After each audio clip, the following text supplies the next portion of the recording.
یاری سوپەربۆڵ ڕۆژی 6/2 لە یاریگای تیمی دالاس کاوبۆیز لە شاری دالاسی ستانی تەکساس دەکرێت لە نێوان هەردوو تیمی پیتسبەرگ ستیلەرس و گرین بەی پاکەرز.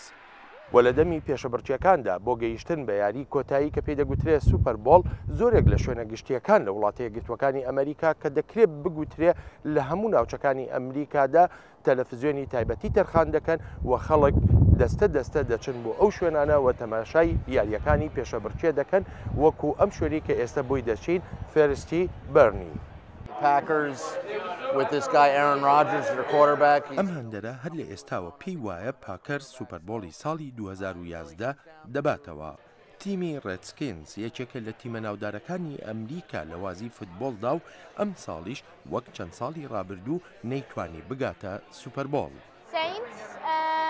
ئەم مێرد منداڵە دەڵێت لە وەتای تیمی ڕێدسکینز دەرفەتی لەبەردەمدا نەماوە ئیدی بۆتە هاندەری ستیلەرسیەکان و دەشڵێت حەز و ئارەزووی زۆرە لە سەیرکردنی وازیەکان و لە پاڵ فوتبۆڵی ئەمریکاییدا حەزیشی لە یاری بەیسبۆڵە هەرچەندە بۆ خۆشی بەڕەسەن خەڵکی ئەڵمانیایە بەڵام زیاتر حەزی لە فوتبۆڵی ئەمریکیە وەک لە یاری تۆپی پێ.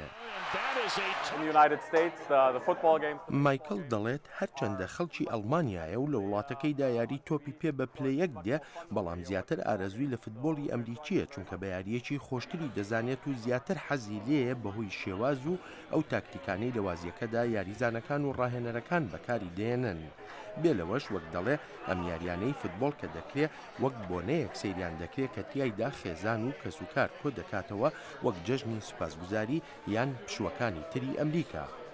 کاترین لەم یانە وەرزشیە دانیشتە بوو بۆ سیرکردنی یەکێ لە وازیەکانی ئەم پێشە بڕچەی فوتبۆڵی ئەمریکا و لێم پرسی وەک دەگوترێت پیاوانی ئەمریکایی لە دەمی وازیەکانی فوتبۆڵدا ئەوەندەی سەرنج دەدەنە یاریەکان ئەوەندە سەرنج نادەنە خێزانەکانیان. ئایا ئەمە گرفتی بۆ دروست کردووە؟ No, because I love football just as much as my husband does. کاترین دەڵێ نا بە پێچەوانەوە حەزی لە وازی فوتبۆڵە هێندەی ئەوەی هاوسەرەکەی ئارەزووی لێیەتی و دەشڵێت پێکەوە ڕۆژانی یەکشەموان لەگەڵ هاوسەرەکەیدا سەیری وازیەکان دەکەن. کاترین دەشڵێت یەکێکە لە هەندەرانی تیمی ڕێدسکینز چونکە تیمەکەی گەرم و گوڕیەکی زۆرتر دەدەن بە پاڵەوانێتیەکان و هەرگیز لە تەلەڤیزیۆنەوە سەیری وازیەکانی ڕێدسکینز ناکەن بەڵکو لەگەڵ هاوسەرەکەیدا دەچنە ستادیۆمەکانی وازیەکانی لێ دەکرێت.